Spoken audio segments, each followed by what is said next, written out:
and welcome. I am Amarachi Ubani. Tonight, all is set for the inauguration of President Buhari for a second term in Abuja.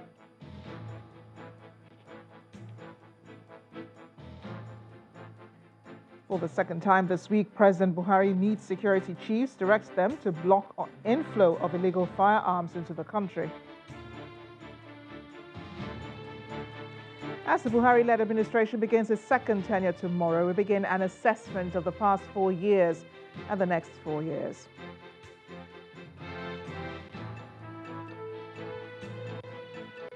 And France and Germany square up over European Commission's top jobs as leaders meet following historic elections.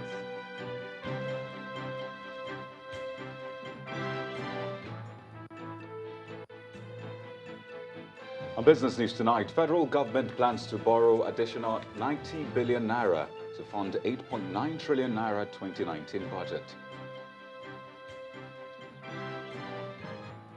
On sports news tonight, the playoff of the 2018-2019 Nigeria Professional Football League season to hold at the Agege Stadium in Lagos from June the 4th to June the 12th.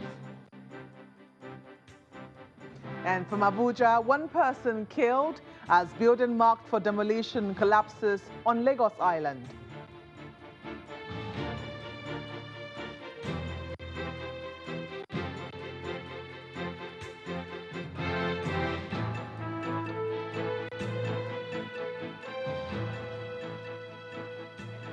All is now set for the inauguration of Mr. Muhammadu Buhari as president for a second term. It comes 20 years after Nigeria returned to democratic rule after long years of military rule in 1999, the longest experiment with democratic rule in the country's political history. Since 1999, handover to power to a democratically elected government has taken place from former President Olusegun Obasanjo, who handed over power to the late former President Musa Yar'Adua in 2007. Dr. Goodluck Jonathan stepped in as president in 2010 with the death of Yar'Adua. In 2015, Dr. Goodluck Jonathan handed over to President Muhammadu Buhari, who begins his second tenure tomorrow. Meanwhile, preparations for tomorrow's inauguration ceremony across the country are being intensified, with organizers putting finishing touches to arrangements for a smooth ceremony at the Eagle Square in Abuja. Our correspondent, Gloria Mezoke, has been keeping tabs on the level of preparedness at the venue and gives us a situation report on what to expect from the program, tagged Low-Key Celebration.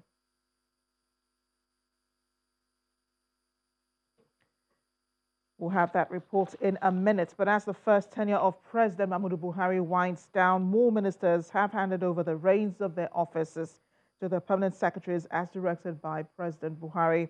Speaking in Abuja while handing over, the Minister of Interior, Lieutenant General Abdurrahman Danbazao, stressed the need for heads of agencies and parastatals under the ministry to sustain the increased revenue generation. He also applauded the efforts of parastatals under the ministry in driving President Buhari's anti-corruption vision. To the Permanent Secretary, Minister of Interior, Barrister Georgina E. Ihuria, MON, dated 28 May 2019.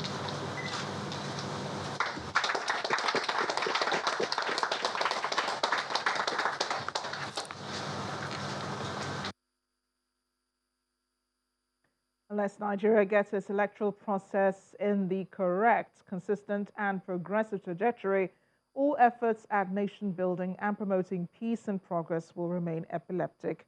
That's the position of the chairman of the Independent National Electoral Commission, Professor Mahmoud Yakubu, when he met with all resident electoral commissioners and national commissioners in Abuja. Professor Yakubu says there is no doubt that progress has been made since 1999, but a lot of work still lies ahead.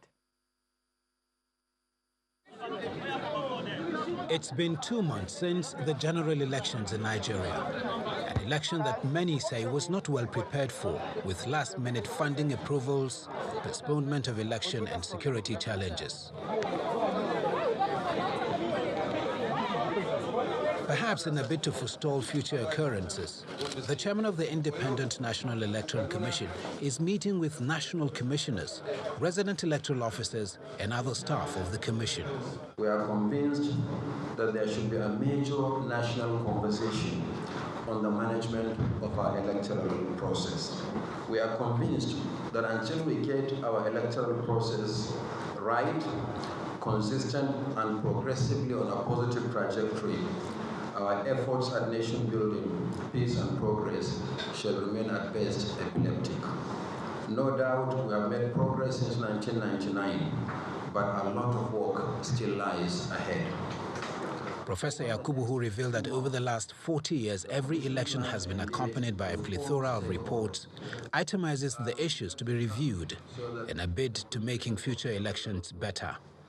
The extensive responsibilities of INEC, which has become not just an election management body, but a manager of the democratic process in general.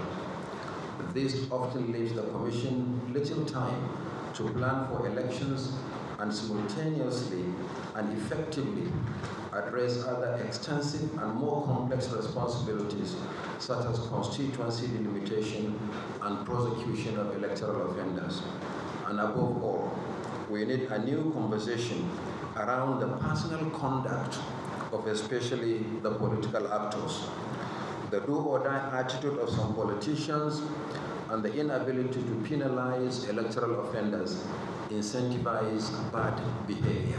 Just like the INEC chairman observes, the expectations are that the planned conversation will not be a talk shop, but that words will be matched with action.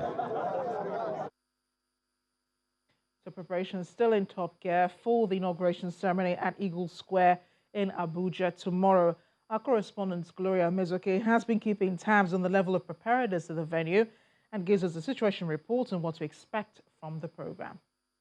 Preparations are already in its final stages. Right behind me is a state box, which apparently has been expanded, of course, for such an event as this. And of course, you can also notice that the decoration isn't so elaborate, unlike what we have, you know, in this sort of event that we have in other years past. Again, we know that because it is low-key, that is why we see this sort of environment. The carpets have been rolled out, and the workers are in their final stages, of course, cleaning up and doing everything they need to do, because any moments from now, the security will zone off this entire place. The Eagle Square will be zoned off to the public.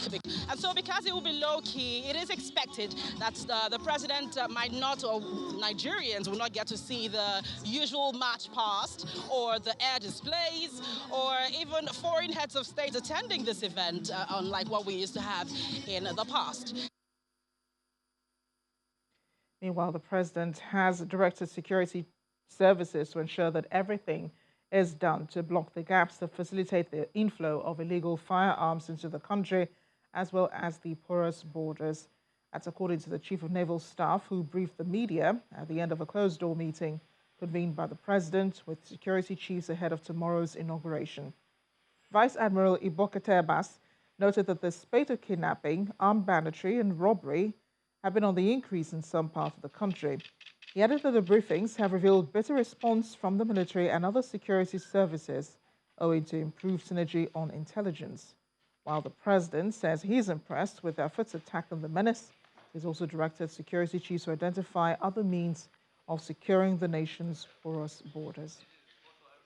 Mr. President had to call for this meeting, given that tomorrow he'll be sworn in. Of course, basically the meeting was to further reappraise him of on the actions taken after the last meeting. I think on the whole, Mr. President was happy with the situation and the effort that the armed services and the security agencies are carrying out to tackle the security challenges. Another area of concern was the arms inflow into the nation.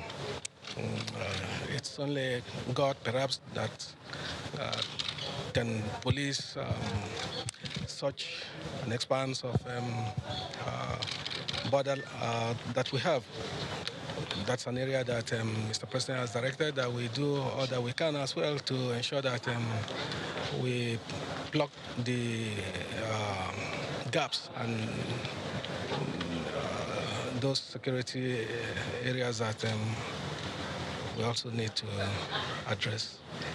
The military, of course, responsibility is to defend the country, but then the other agencies of government that are responsible for manning the various border openings, as well as an option perhaps is the surveillance from the air and other means like that are being considered.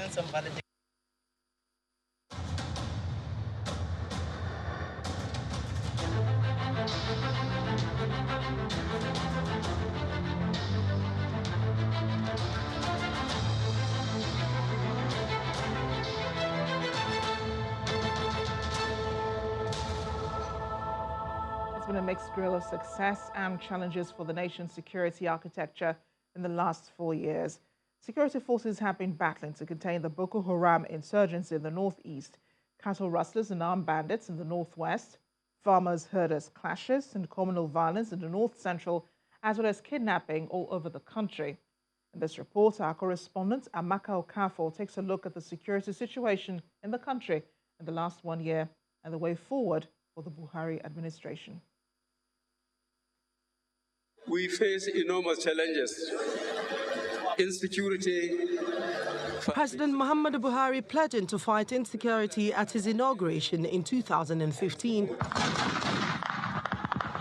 But the last 4 years has seen Nigeria battling terrorism in the northeast and all geopolitical zones of the country having one security challenge or the other. While the military claimed it had decimated and pushed back members of the Boko Haram sect, the last 4 years has witnessed pockets of attacks in the northeast. The kidnap of the Dapchi schoolgirls and some aid workers suggest that the insurgents are still on ground in the region. In the country's north-central, the military has succeeded in reducing the crisis between farmers and herders. However, communal clashes have become the order of the day, especially in Benue, Kaduna, Plateau, Nasarawa and Taraba states. Armed banditry made an inroad into the northwestern part of the country, claiming several lives in Zamfara and Sokoto states. People expected it to be better than how they met it pre-2015. In fact, the security they inherited was on the upswing in 2015. Though it was bad during the previous administration, but you know that towards the end of that administration, after they postponed that election for 6 weeks, there was offensive within which they recovered a lot of territories. And when the administration came in, they carried on with that momentum. There was a momentum to late 2015. That time they declared technically defeated of the Boko Haram. Then 2015, mid-2015 or 16, things began to take another dimension.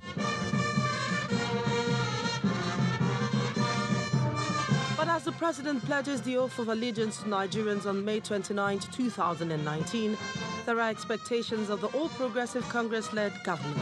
There are people who think they don't matter, but they matter so much. I'll give you an instance. In the north, our traditional institutions in the north are very important. If we don't get them involved, we cannot stop this problem. The issue of community policing and state police should be on the table. It should be signed as in yesterday. If there are issues we think can affect the issue of state police, we can find a way to go around it and deal with it. And it's not left for the military alone, the police alone, the army alone, the customs alone. The earlier we bring all the stakeholders, the better for us. The challenge for the government in the next 4 years is to match its words with action, turning campaign promises into tangible results by finding and applying the best approach to quell the insecurity across the country. Amaka Okafor, Channels Television News.